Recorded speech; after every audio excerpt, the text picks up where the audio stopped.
Halo Sobat Noba, melanjutkan cerita versi 2 dari episode sebelumnya ya. Bertahun-tahun yang lalu, ketika pavilion awan tersembunyi baru saja dibangun, para pemimpin dari 4 sekte muncul dengan tujuan untuk menekannya. Di satu sisi mereka ingin memperluas wawasan para pendatang baru. Di sisi lain, mereka ingin menyelidiki kekuatan pihak lain. Lagi pula tidak peduli siapa orangnya. Mereka pasti penasaran dengan dasar dari faksi yang tiba-tiba bangkit di wilayah barat. Pada saat itu hanya pemimpin sekte pedang, Jianming, yang berbicara kasar kepada pavilion awan tersembunyi di 4 sekte. Tentu saja, biasanya dengan kekuatan dan posisinya, tidak ada yang berani mengatakan apapun. Namun saat itu berbeda. Setelah tawa dingin Jianming terdengar, dia mengalami pukulan paling tak terlupakan dalam hidupnya. Di depan pavilion awan tersembunyi di kota wilayah barat, Jianming seorang ahli kelas Dao di bintang 8 yang sangat kuat. Makhluk tertinggi yang hanya bisa ditandingi oleh sedikit orang di wilayah barat. Tiba-tiba merasakan tekanan menakutkan yang jauh melebihi tekanan dari Dodi tiba-tiba menekan tubuhnya. Di bawah serangan itu, Jianming tidak memiliki kemampuan sedikit pun untuk melawan. Dodi bintang 8 ini seperti anjing mati saat dia dihancurkan dengan kejam di depan pavilion awan tersembunyi. Bahkan jika Jianming menggunakan semua tekniknya, dia tidak akan bisa lepas dari tekanan mengerikan yang tak terhentikan. Hari itu Jianming berlutut di depan pavilion awan tersembunyi selama 4 jam. Ini hanya karena pemilik aura telah memperhitungkan bahwa dia adalah orang teratas di wilayah barat. Sedangkan untuk wajahnya, kemungkinan besar wajahnya tidak ada apa-apanya di hadapan pemilik aura. Tekanan aura itu hanya berlangsung sesaat. Namun bahkan jika Jianming saat ini mengingatnya, itu masih segar dalam ingatannya. Seolah-olah hal itu baru saja terjadi kemarin. Begitu dia mengingatnya, tubuh Jianming tanpa sadar bergetar bahkan pada saat ini. Seluruh tubuhnya diselimuti oleh hawa dingin sedingin es yang sepertinya datang dari neraka.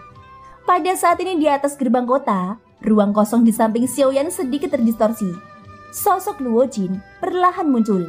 Luo Jin tidak peduli dengan orang-orang di langit setelah mengungkapkan dirinya. Sebaliknya dia mengalihkan pandangannya ke Xiaoyan. Dia mengerutkan kening dan memasukkan pil obat tingkat kaisar ke dalam mulut Xiaoyan. Begitu pil obat memasuki tubuhnya, kekuatan obatnya yang lembut dengan cepat menyebar ke seluruh tubuhnya. Dengan cepat meringankan luka dalam Xiaoyan dan dokinya yang kelelahan. Hanya dalam waktu singkat, kulit Xiaoyan sudah kembali berwarna. Xiaoyan tanpa sadar merasa terkejut di hatinya saat dia merasakan luka yang cepat pulih di dalam tubuhnya. Pil obat tingkat kaisar yang diberikan Luo Jin kepadanya dapat dianggap sebagai pil obat tingkat kaisar kualitas terbaik yang pernah dilihatnya. Setidaknya dia belum pernah melihat pil tingkat kaisar yang bisa menyembuhkan luka secepat itu hanya dalam beberapa tarikan nafas. Xiaoyan mengangkat kepalanya dan menatap Luo Jin dengan mata jernih. "Terima kasih," ucap Xiaoyan. "Hehehe, jangan sebutkan itu, Xiaoyan," ucap Luo Jin. Luo Jin hanya tersenyum tipis saat mendengar ini. Sudut mulutnya menunjukkan senyuman lucu. Tatapannya terfokus pada Xiaoyan saat dia berbicara dengan nada yang tidak diketahui. Melihat ini, Xiaoyan hanya bisa mengangguk dengan canggung. Dia kemudian menatap Luo Jin dan berkata dengan nada meminta maaf. "Maaf, aku tidak bermaksud menyembunyikan nama asliku darimu. Hanya saja ada beberapa hal yang bahkan aku tidak mengerti. Jadi aku tidak ingin kamu mengkhawatirkanku lagi," ucap Xiaoyan. "Hahaha. Jika ku bilang aku sudah mengetahui identitas aslimu, apakah kamu masih akan mengatakan itu?" ucap Luo Jin. Mata Xiaoyan mengeras, tapi dia segera pulih. Benar mengingat kekuatan pavilion awan tersembunyi, bahkan 4 sekte besar pun takut pada mereka. Jika mereka memang ingin mengetahui identitasnya, itu tidak akan sulit. "Hehehe, baiklah, mari kita bicarakan ini nanti. Yang terpenting sekarang adalah keempat orang ini. Lagi pula mereka bukan orang biasa. Biarpun itu aku tidak bisa meremehkan mereka," ucap Luo Jin. Xiaoyan mengangguk. Dengan bantuan Luo Jin, dia duduk bersila dan berkonsentrasi untuk menyempurnakan pil tingkat kaisar di tubuhnya. Di sisi lain, Luo Jin mengalihkan pandangannya ke beberapa orang di langit. "Ada apa? Pemimpin sekte benar-benar sombong. Memandang ke bawah dari atas. Kamu pasti sudah terlalu lama berada di posisi tinggi. Kenapa kamu tidak berdiri saja di sini dan biarkan aku bicara denganmu?" ucap Luo Jin. Setelah Luo Jin selesai berbicara, 3 pemimpin sekte di langit buru-buru turun dan mendarat di tembok kota beberapa puluh kaki jauhnya dari Luo Jin. "Pemimpin pavilion, kamu pasti bercanda. Bahkan jika kita adalah pemimpin sekte, Kita masih harus berjalan. Lagi pula kita sudah sangat tua dan bukanlah hal yang buruk untuk berjalan-jalan. Ucap Chen Zhen tertawa datar sambil menatap Luo Jin. Ekspresi wajahnya tampak cukup ramah. Meskipun Luo Jin terlihat tidak berbahaya dan kekuatannya hanya setara dengan Bandi Bintang 8, mereka tidak berani meremehkannya sama sekali. Luo Jin tersenyum dan tidak bisa diganggu dengan mereka. Dia mengalihkan pandangannya dan menatap Jianming yang berdiri di sisi gerbang kota. Rasa dingin yang menusuk tulang melonjak ke mata hitam gelapnya. Pemimpin Sekte Jian, aku mendengarmu mengatakan sebelumnya bahwa bahkan aku, pemimpin pavilion, tidak akan bisa menghentikanmu hari ini. Kaulah yang mengatakan itu kan? Ucap Luo Jin. Jianming mengerutkan keningnya dengan erat. Tatapannya menatap tajam ke arah Luo Jin. Persepsi spiritualnya dengan cepat menyebar pada saat ini. Menyelidiki tempat ini untuk melihat apakah ada aura menakutkan lain yang tidak dapat dia sentuh. Yakinlah bahwa dia belum datang. Jika ada apa-apa, kamu bisa mencariku secara langsung. Lagi pula aku adalah pavilion awan tersembunyi. Adapun orang-orang yang tidak menempatkanku di mata mereka, mereka bisa datang dan mencoba membunuhku jika mereka mau. Aku ingin melihat apakah Dodi sekuat yang dikatakan legenda. Ucap Luo Jin. Luo Jin tersenyum dingin sambil menatap Jianming dan tertawa dingin. Mengapa pemimpin pavilion perlu berbicara dengan cara seperti itu? Pemimpin Sekte Jian hanya cemas sebelumnya. Oleh karena itu dia tidak memilih kata-katanya dengan hati-hati dan berbicara dengan sembarangan. Kekuatan macam apa yang dimiliki pavilion awan tersembunyi? Semua orang di sini diam-diam memiliki pemahaman di dalam hati mereka. Mengapa ada kebutuhan untuk membuat suasana begitu tegang? Ucap Chen Zhen memutar matanya dan tertawa. Memainkan peran sebagai pembawa damai. Namun Luo Jin sama sekali tidak sopan terhadap beberapa orang di depannya. Karena kamu tahu fondasi apa yang dimiliki pavilion awan tersembunyiku. Apakah kamu masih berencana untuk tinggal di sini? Ucap Luo Jin. Luo Jin meletakkan satu tangannya di belakang punggungnya. Tangan kanannya melambai kuat di depan dadanya. Dengan suara seperti gesrekat, kipas giok terbuka di udara. Tatapan keempat orang itu tertuju. Luo Jin tersenyum tipis sambil melihat beberapa orang di depannya. Namun tidak ada yang tahu bahwa telapak tangan kanannya yang memegang kipas giok dipenuhi keringat. Mendengar ini, Chen Zhen dan Wu Jitian saling berpandangan dan mengerutkan kening. Mereka tidak menyangka Luo Jin begitu keras kepala. Saat dia membuka mulut, dia ingin mereka segera pergi. Menghadapi sikap pantang menyerah Luo Jin, Chen Zhen dan Wu Jitian merasa was-was di hati mereka. Sulit bagi mereka untuk memutuskan apakah akan tetap tinggal atau pergi. Luo Jin bukanlah orang biasa. Sebagai master pavilion dari pavilion awan tersembunyi, meskipun kekuatannya tidak kuat, bobotnya tidak lebih rendah dari ahli Dodi seperti mereka. Hal ini terutama berlaku untuk orang di belakangnya. Selama dia ada, tidak ada seorang pun di seluruh wilayah barat yang bisa menyentuhnya. Namun ketika tatapan mereka tertuju pada Xiaoyan yang berada di samping Luo Jin, jantung mereka sedikit berdebar. Luo Jin mungkin memiliki latar belakang yang kuat, tapi bagaimana mereka bisa menyerah ketika kunci makam kuno ujung surga ada tepat di depan mereka? Lagi pula bagi mereka, selama mereka memperoleh langkah pemusnah langit dari Xiaoyan, kekuatan tempur mereka tidak hanya akan naik ke tingkat yang benar-benar baru. Tetapi begitu mereka membuka makam kuno ujung surga dan memperoleh warisan Tian Jue, bahkan budidaya mereka dapat menembus belenggu alam Dodi dan langsung mencapai alam transformasi asal. Itu adalah level yang benar-benar baru. Bagi mereka, bagaimana mereka bisa menyerah begitu saja? Bahkan jika menghentikan mereka adalah pavilion awan tersembunyi, mereka tidak akan menyerah begitu saja. Tuan Pavilion, kami tidak bermaksud mempersulit Xiaoyan. Namun Anda harus menyadari pentingnya makam kuno ujung surga. Begitu makam kuno ujung surga muncul, seluruh wilayah barat akan terguncang. Pada saat itu bahkan kamu tidak akan memiliki kemampuan untuk menekan situasi. Saat berita tentang Xiaoyan yang memiliki langkah pemusnah langit menyebar, hal itu akan memberinya masalah yang tak ada habisnya.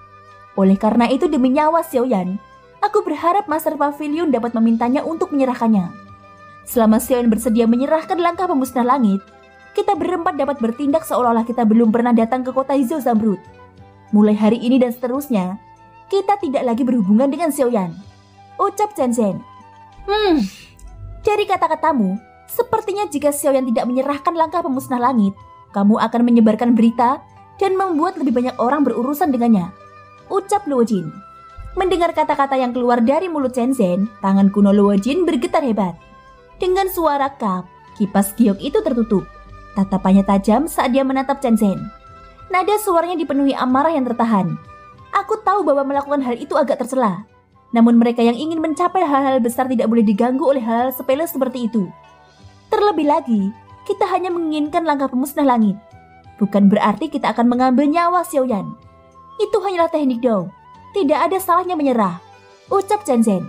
Wajah Chen Zhen dipenuhi dengan kebenaran saat dia berbicara dengan santai. Setelah itu cahaya keemasan tiba berkedip di matanya. Sudut mulutnya terangkat menjadi senyuman ketika aura menakutkan milik Dao di bintang 8 dilepaskan pada saat ini. Itu menyerang Xiaoyan.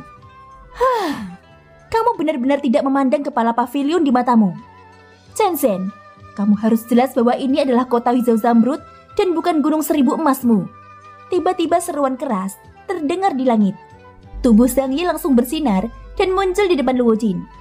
Di saat yang sama aura menakutkan keluar dari tubuhnya. Itu berubah menjadi penghalang tak terlihat yang melindungi Luo Jin dan Xiaoyan di dalamnya. Sayangnya di bawah tekanan aura Do di bintang 8 Chen Zhen, meskipun Zhang Yi telah menggunakan seluruh kekuatannya untuk menggumbalkan auranya, itu masih tidak cukup untuk melawan Chen Zhen. Aku telah mengatakan bahwa aku melakukan ini demi Xiaoyan. Manusia biasa tidak bersalah, tetapi menghargai cincin giok akan menimbulkan rasa iri orang lain. Dia harus memahami prinsip ini. Tanpa kekuatan yang cukup, akan sulit baginya untuk melindungi apapun. Ada beberapa hal yang tidak pantas untuk dia lindungi, ucap Chen Zhen. Setelah suaranya terdengar, dia meletakkan tangannya di belakang punggung. Dia perlahan mengambil langkah maju dan berjalan menuju Xiaoyan. Setiap kali Chen Zhen mengambil langkah maju, tubuh Zhang Yi tanpa sadar mundur selangkah. Meski kedua kakinya telah dimasukkan dengan keras ke tembok kota, dia tetap tidak mau menghentikan Chen Zhen. Wu Jitian mengerutkan kening dan melirik ke arah Ye Luitian yang belum berbicara. Setelah itu dia melihat ke arah Jianming, hanya untuk menemukan bahwa yang terakhir juga melihat ke arah Chen Zhen dengan ekspresi serius. Menjadi orang terkuat dalam 4 sekte, kekuatan Chen Zhen memang jauh lebih besar dari mereka. Pada saat ini tindakannya menyebabkan Wu Jitian dan dua lainnya merasa terkejut di dalam hati mereka. Tindakan Chen Zhen jelas merupakan musuh terbuka untuk pavilion awan tersembunyi. Xiaoyan, serahkan langkah pemusnah langit dan aku akan mengampuni nyawamu, ucap Chen Zhen mengabaikan pandangan semua orang di sekitarnya. Wajahnya acuh tak acuh saat dia melihat Xiaoyan. Dia bahkan mengabaikan Zhang Yi yang masih melakukan yang terbaik untuk menahan tekanan dodinya. Wajah Luo Jin juga suram saat dia menatap Chen Zhen. Jika bukan karena Luo tua tidak ada, Chen Zhen tidak akan berani bertindak sombong. Luo Jin melirik Xiaoyan yang berwajah tenang di sampingnya, yang masih duduk bersila dan memurnikan pil obat di dalam tubuhnya. Dia diam-diam mengukur hatinya dan memikirkan semua kekuatan bertarung yang dimiliki Xiaoyan. Bahkan jika dia memiliki lempeng bintang besar, kemungkinan besar dia tidak akan bisa membandingkannya dengan Xiaoyan.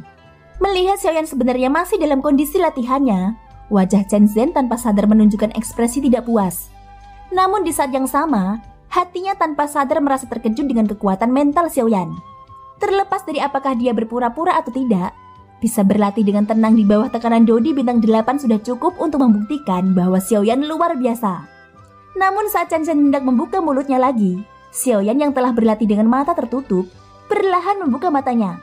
Mata hitam pekatnya yang setenang sumur tua perlahan terangkat. Dia memandang Chen Zhen dan berbicara dengan ekspresi tenang. Maaf, aku khawatir perjalananmu sia-sia. Aku tidak memiliki langkah pemusnah langit yang kamu sebutkan, ucap Xiaoyan. Kata-kata itu baru saja keluar dari mulut Xiaoyan ketika Chen Zhen yang berada di depannya langsung mengerutkan kening. Langkah kakinya ke depan juga terhenti. Kedua matanya menyipit. Mata emasnya menatap tajam ke arah Xiaoyan. Aku belum pernah mendengar tentang langkah pemusnah langit yang kamu bicarakan. Jika itu adalah teknik Dao ketangkasan, aku memiliki teknik Dao ketangkasan tingkat rendah yang disebut gerakan 3000 petir. Jika kamu tidak keberatan, aku akan menghadiahkannya padamu, ucap Xiaoyan. Saat dia berbicara, Xiaoyan sudah berdiri dari tanah. Dengan memutar pergelangan tangannya, sebuah gulungan berwarna perak muncul di tangan Xiaoyan. Itu adalah gerakan 3000 petir. Setelah menerima gulungan itu, Xiaoyan mengangkat kepalanya dengan tatapan menyedihkan di matanya. Tatapannya melewati Zhang Yi dan menatap Chen Zhen, yang saat ini sedang menatapnya dengan tatapan gelap dan tegas. Dia mengulurkan tangannya yang memegang gerakan 3000 petir. Seolah-olah dia benar-benar ingin menghadiahkannya kepada Chen Zhen. Melihat ini, Chen Zhen mau tidak mau merasa sedikit ragu di dalam hatinya. Dia tidak melihat sesuatu yang aneh dari mata Xiaoyan. Pada saat ini dia telah mengeluarkan gerakan 3000 petir. Selain fakta bahwa Xiaoyan belum pernah menggunakan langkah pemusnah langit sebelumnya, hal ini menyebabkan Chen Zhen tidak dapat memeriksa apakah Xiaoyan benar-benar memiliki langkah pemusnah langit. Semua tanda menunjukkan fakta bahwa Xiaoyan tidak memiliki langkah pemusnah langit. Karena itu juga, tidak ada kekurangan sehingga Chen Zhen merasa bahwa ini adalah kelemahan terbesar Xiaoyan. Selain itu, Chen Zhen tidak berpikir bahwa orang dari kuil hantu akan menipu mereka. Bagaimanapun mereka berempat mewakili 4 kekuatan besar di wilayah barat. Menipu mereka, terutama menggunakan hal yang berkaitan dengan makam kuno ujung surga, itu tidak ada bedanya dengan mendorong 4 kekuatan besar melawan mereka. Setelah 4 sekte besar bergandengan tangan, hal itu masih akan menjadi tekanan besar bagi Aula Hantu. Selain itu, dari cara Xiaoyan mengatakan gerbang Aula Hantu sebelumnya, jelas ada dendam antara dia dan Aula Hantu. Karena kasusnya seperti ini, semakin sedikit alasan bagi orang dari Aula Hantu untuk berbohong kepada mereka. Oleh karena itu, saat ini Chen Zhen masih sangat yakin bahwa langkah pemusnah langit pasti ada pada Xiaoyan. Memikirkan hal ini, mata Chen Zhen tiba-tiba bersinar dengan cahaya keemasan yang tajam. Dia mengulurkan tangannya, dan kekuatan hisap melonjak dari telapak tangannya. Gulungan di tangan Xiaoyan langsung digenggam oleh Chen Zhen. Dengan lambaian tangan yang lembut, gulungan itu terbuka di depan Chen Zhen. Ketika dia melihat kata-kata gerakan 3000 petir, ekspresi jahat segera muncul di wajahnya. Dengan mendengus dingin, cahaya keemasan keluar dari mata Chen Zhen, menembus gulungan di depannya. Mengikuti hamburan cahaya perak, gulungan di depannya hancur dan menghilang. Gulungan 3000 petir dihancurkan begitu saja. Mata Xiaoyan mengeras. Dia mengerutkan kening dan perlahan mengepalkan tangannya di balik lengan bajunya. Kemarahan merah muncul dari dalam hatanya. Gerakan 3000 petir telah menemaninya selama bertahun-tahun.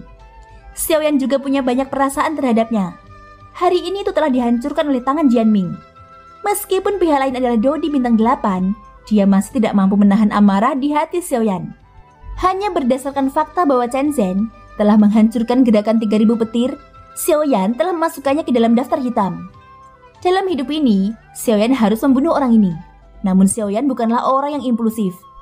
Balas dendam seorang pria adalah hidangan yang paling enak disajikan dingin. Dia menghama-hami dengan jelas prinsip ini. Terlebih lagi keahlian terbaiknya adalah bertahan dalam diam.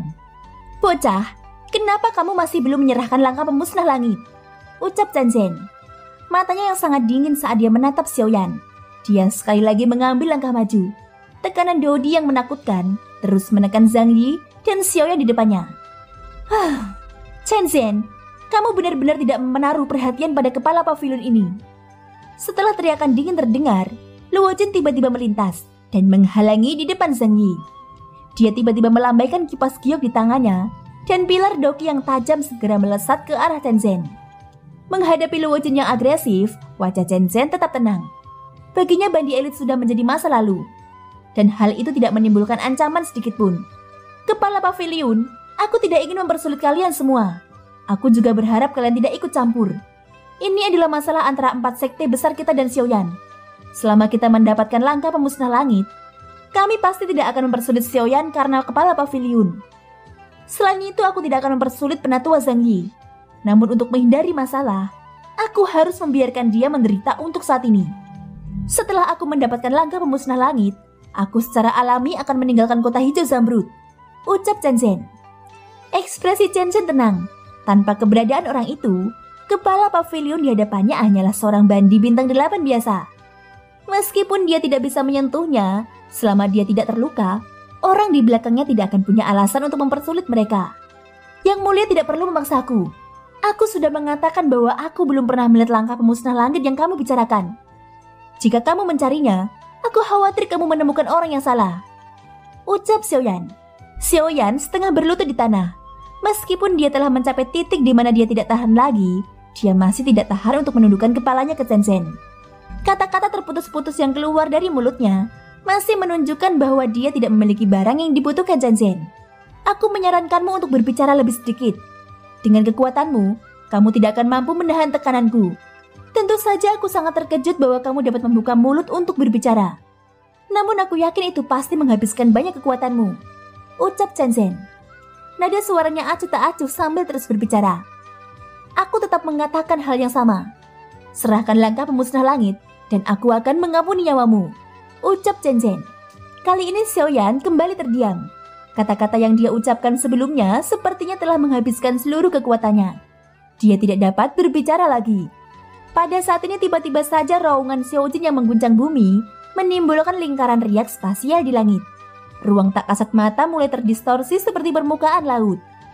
Mengikuti cahaya keemasan menyilaukan yang terpancar dari tubuh Xiaojin, tekanan menakutkan di bahu Xiaoyan sebenarnya sedikit melemah lagi. Hal kecil ini cukup menarik. Kamu sebenarnya mampu melawan kekuatanku yang menindas dengan kekuatan Bandi Bintang 9. Aku harus mengatakan bahwa kamu benar-benar membuatku cukup tertarik padamu, ucap Chen Zhen sambil terkekeh. Dalam tatapannya pada Xiaojin, ada jejak keserakahan tambahan. Rupanya dia menyukai tubuh Xiaojin. Xiaojin adalah 9 petir emas mendalam. Meskipun kekuatannya tidak bisa dianggap terlalu kuat baginya, jika dia melahapnya, efeknya akan sangat berbeda dari bahaya budidaya biasa. Sayangnya kekuatanmu terlalu lemah.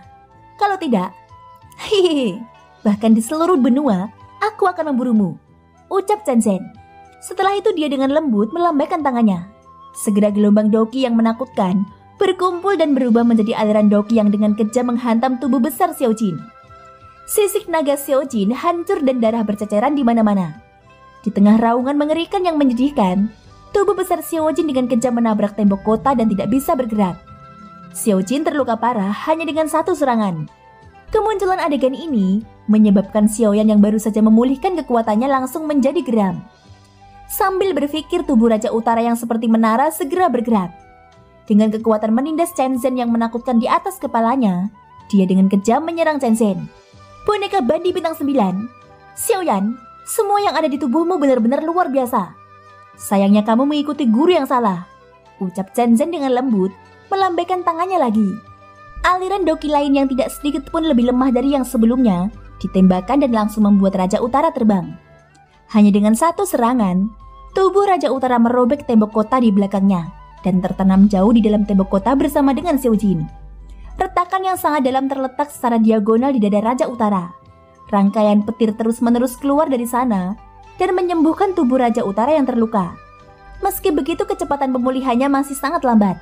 Di bawah serangan ini, bahkan tubuh Raja Utara yang tidak bisa dihancurkan tidak mampu menahannya. Harus dikatakan bahwa Dodi benar-benar menakutkan. Di kota, semua orang mengangkat kepala dan menatap Chen Zhen yang berada di atas gerbang kota. Mulut semua orang terbuka lebar dan tidak bisa berkata-kata.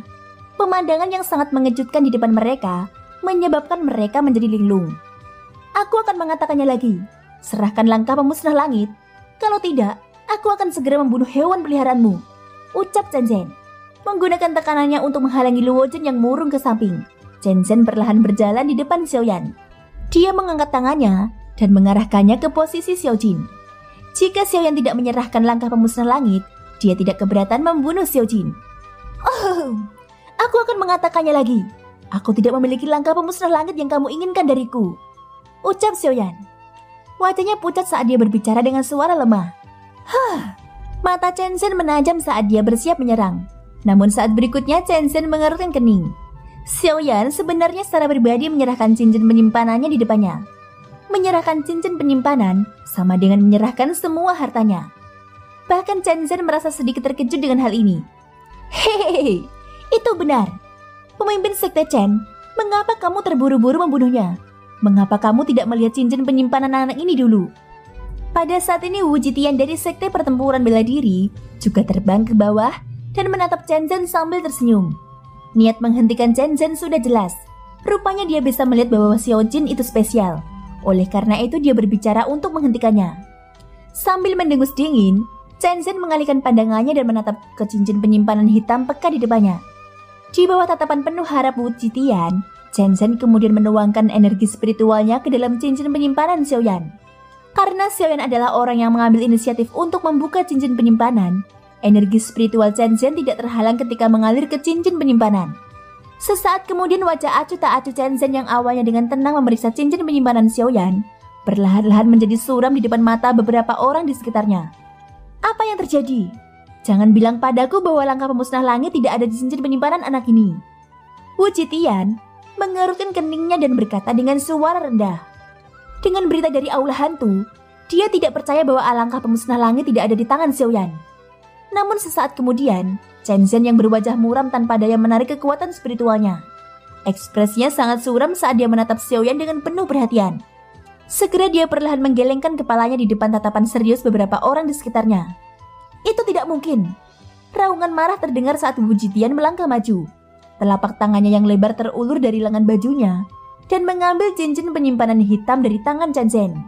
Melihat bahwa dia akan mendapatkan langkah pemusnah langit, bagaimana dia bisa membiarkan sesuatu yang salah terjadi? Biarpun tidak ada apa-apa, dia harus memeriksanya sendiri. Memegang cincin penyimpanan di tangannya, kekuatan jiwa Wu Jitian segera melonjak ke dalam cincin penyimpanan di tangannya. Dia dengan hati-hati memeriksa ruang di dalamnya, inci demi inci. Namun setelah sekian lama, Wu Jitian yang semula penuh keraguan menjadi semakin murung. Di bawah pemeriksaan jiwanya, cincin penyimpanan Xiaoyan memang seperti yang dikatakan Chen Zhen. Dia tidak menemukan jejak langkah pemusnah langit.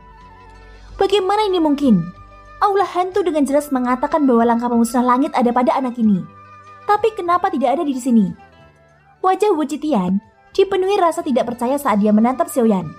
Cincin penyimpanan di telapak tangannya mengeluarkan suara berderit. Untungnya itu terbuat dari bahan khusus dan tidak dihancurkan secara paksa oleh Wu Jitian. Bocah, katakan padaku, di mana kamu menyembunyikan langkah pemusnah langit? Wu Jitian mendengus marah. Dia melangkah maju dan meraih leher Xiaoyan. Dia mengangkat Xiaoyan seperti anak ayam kecil dan berbicara dengan tegas sambil mendekatkan wajahnya ke wajah Xiaoyan. Wajah pucat Xiaoyan dengan cepat memerah saat Wu Jitian mencengkram lehernya.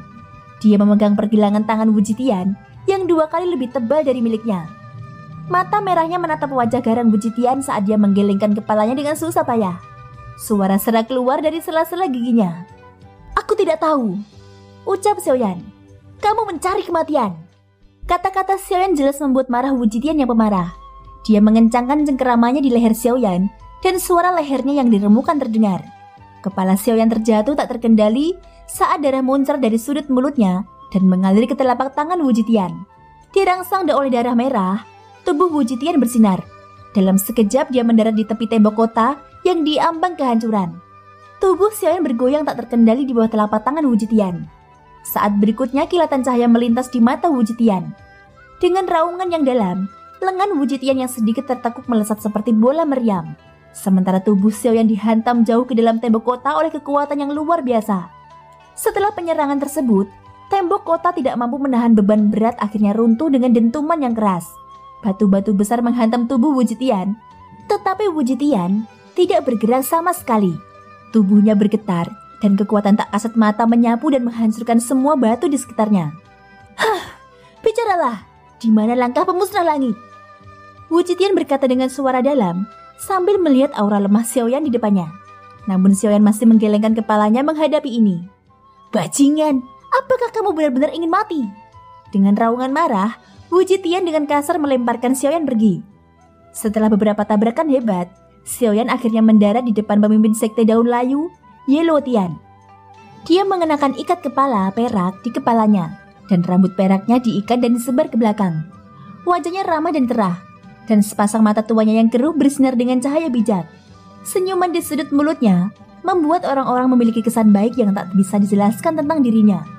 Saat berhadapan dengan Xiaoyan, Ye Luotian tidak menggunakan kekerasan untuk menyelesaikan masalah seperti beberapa orang di depannya. Sebagai perbandingan, dia cukup lembut. Dia ramah seperti kakek tua yang baik hati. Xiaoyan, aku menyarankanmu untuk menyerahkan langkah pemusnah langit. Bagaimanapun hidupmu adalah hal yang paling penting.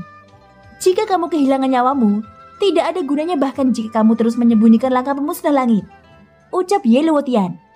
Saat berbicara, Ye Luotian dengan lembut meletakkan tangannya yang keriput di dada Xiaoyan.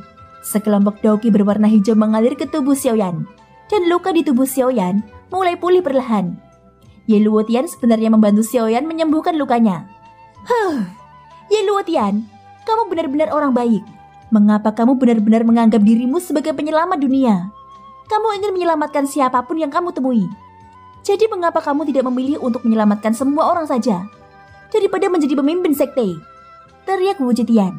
Wajah Wu Jitian dipenuhi dengan rasa jijik saat dia memandang Ye Luotian. Meskipun mereka sama-sama terkenal di antara 4 sekte besar, sekte daun layu adalah yang terlemah di antara 4 sekte dalam segala aspek. Namun ada satu pengecualian.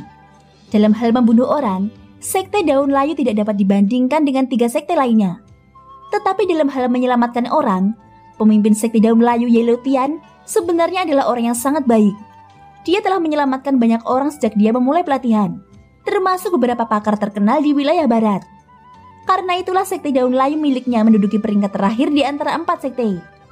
Namun perbedaannya adalah, ada banyak pakar terkenal di wilayah barat di sekte Daun Layu. Hal ini memungkinkan kekuatan keseluruhan sekte Daun Layu untuk berdiri kokoh di antara 4 sekte.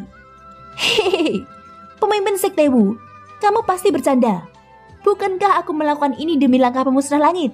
Daripada melakukan kejahatan dengan membunuh orang dan pada akhirnya gagal mendapatkan langkah pemusnah langit, mengapa tidak biarkan aku menyelamatkan orang lain? Ini bisa dianggap menguntungkan sekteku. Di saat yang sama, aku juga berharap teman kecil Xiaoyan akan menyerahkan langkah pemusnah langit, ucap Ye Luotian. Menghadapi raungan marah Wu Jitian, Ye Luotian terus tertawa. Dia tampak sangat bermartabat dan baik hati. Ini sebenarnya membuat Xiaoyan mempunyai kesan baik terhadapnya. Hehehe, teman kecil Xiaoyan, karena aku telah menyembuhkan lukamu, aku ingin tahu apakah kamu akan menyerahkan langkah pemusnah langit sekarang. Jangan khawatir, selama teman kecil Xiaoyan bersedia menyerahkannya, aku akan menjadi orang pertama yang memastikan keselamatanmu. Terlebih lagi dengan status kami, tidak perlu membunuh junior demi sesuatu. Ini tidak baik untuk reputasi kita, bukan? Ucap Ye Luotian. Di akhir kata-katanya, tatapan lembut Ye Luotian menyapu seluruh area. Tatapannya berhenti pada Chen Zhen sejenak sebelum dia tersenyum dan kembali menatap Xiaoyan. Xiaoyan merangkak berdiri dengan susah payah. Matanya dipenuhi rasa terima kasih saat dia menatap Ye Luotian, yang terakhir dengan lembut menganggukkan kepalanya. Segera Xiaoyan menghela nafas tanpa daya. Dia memandang Ye Luotian dan tanpa daya berkata dengan suara rendah, "Maafkan aku, senior. Junior tidak memiliki barang yang dibutuhkan oleh senior. Terlebih lagi, kalian semua sudah memeriksa cincin penyimpananku, dan memang tidak ada apa-apa di dalamnya. Jika aku benar-benar memiliki barang berharga seperti itu, maka itu adalah bahkan lebih mustahil bagiku untuk meletakkannya di luar cincin penyimpananku," ucap Xiaoyan. "Hah, Xiaoyan, sampai sekarang pun, kamu masih pelit dengan lidahmu yang fasih. Karena kamu ingin mati, aku akan memenuhi keinginanmu," teriak Wu Jitian. Dengan teriakan keras, Wu Jitian tidak lagi mentolerir kelanjutan Xiaoyan. Tubuhnya bergerak dan muncul di ruang kosong di atas Xiaoyan. Dia melambaikan lengan bajunya dan tangannya mengepal erat. Sebuah tinju dihantamkan dengan keras ke kepala Xiaoyan. Jika serangan ini mendarat, Xiaoyan pasti akan mati. Lempeng bintang hebat. Mengaktifkan. Namun pada saat berikutnya, seruan dingin yang berisi niat membunuh yang mengerikan tiba-tiba terdengar di area tersebut. Pada saat berikutnya, tinju Wu Jitian yang dipenuhi aura mengesankan akhirnya bertabrakan dengan penghalang energi berwarna putih krem. Setelah getaran hebat, suara retakan tiba-tiba terdengar dari titik di mana tinju Wu Jitian bertabrakan dengan penghalang energi. Segera setelah itu, penghalang kokoh yang bisa menahan serangan habis-habisan dari Elidou dihancur. Di belakang Wu Jitian, Luo Jin tanpa sadar memuntahkan darah segar dari sudut mulutnya. Dia melihat lempeng bintang besar yang retak di tangannya dan tanpa sadar terbatuk 2 kali. "Kepala paviliun, aku tidak ingin bermusuhan dengan paviliun awan tersembunyi. Silahkan minggir," ucap Wu Jitian. Dia mengerling kening dan ragu-ragu. Jika Luo Jin bersikeras melindungi Xiaoyan, bahkan jika 4 sekte bergabung, mereka tidak akan bisa menyentuh Xiaoyan. "Jika kamu berani menyentuhnya hari ini, aku jamin 4 sektemu akan disingkirkan dari wilayah barat besok," ucap Luo Jin. Wajah Luo Jin pucat, namun dia mengalihkan pandangannya ke 4 pemimpin sekte dengan ekspresi menyeramkan. Tidak ada rasa takut di matanya yang gelap. Luo Jin percaya bahwa dia akan mampu melakukan apapun yang dia katakan. Demikian pula, pemimpin sekte dari 4 sekte tidak berani meremehkan bobot kata-kata Luo Jin. Mereka berempat mengerling kening dan saling mandang. Hati mereka dipenuhi keraguan. Di satu sisi, mereka mendambakan langkah pemusnah langit. Itulah kunci untuk membuka makam kuno. Di sisi lain, mereka harus menghadapi raksasa yaitu paviliun awan tersembunyi. Kekuatan paviliun awan tersembunyi lebih kuat dari 4 sekte. Melihat situasi saat ini, Luo Jin sepertinya tidak bercanda. Jika dia benar-benar ingin membunuh, 4 sekte akan berada dalam bahaya nyata. Bagi mereka, tidak ada gunanya menghancurkan fondasi yang telah mereka bangun lebih dari separuh hidup mereka untuk Xiaoyan. Sepertinya dengan adanya kepala paviliun, kita tidak bisa menyentuh Xiaoyan. Ucap Shenzhen, dia menyipitkan matanya dan menatap Xiaoyan yang berdiri di belakang Luo Jin. Qianmin tetap diam. Ye Luotian telah kembali ke pusat tempat sekte.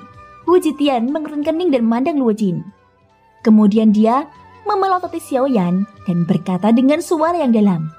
Nak, menurutmu berapa lama kamu bisa bersembunyi? Jika kamu memiliki kemampuan, kamu dapat tinggal di pavilion awan tersembunyi selama sisa hidupmu. Kalau tidak, ucap Wu Jitian. Karena kamu tidak punya hal lain untuk dikatakan, silahkan pergi. Luo Jin menyipitkan matanya dan berkata dengan suara dalam. Ketika Wu Jitian mendengar ini, dia mendengus dingin, dia berbalik dan hendak pergi. Namun di saat berikutnya, tiba-tiba terdengar suara. Tunggu! Thank you guys sudah mendengarkan ceritaku di episode kali ini sampai akhir. Ikutin terus kelanjutan episode-episode berikutnya ya. Semoga hari kalian menyenangkan. Sampai jumpa dan bye-bye.